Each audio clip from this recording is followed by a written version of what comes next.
बहिणीनो आबाळ आलं या येलं टाकायला इतकी बेजारी व्हायली आणि शेंगा भरायला बी तुम्ही बघू शकता तर कसं चालू आहे आमचं वातावरण.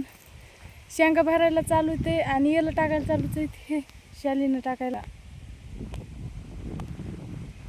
हे आई भरतात शेंगा, वहिनी भरतात, ते तिकडं भाऊ येलं उचली देतं, तिथून नेऊन तिथं ढिगारा लावलाय तिथं टाकायचे. तर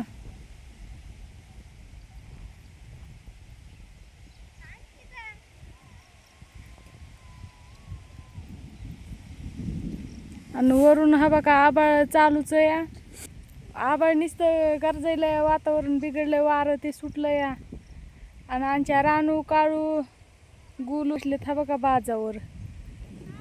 बघा रानू तिथं बसली, इथं रानू बसली या काळू.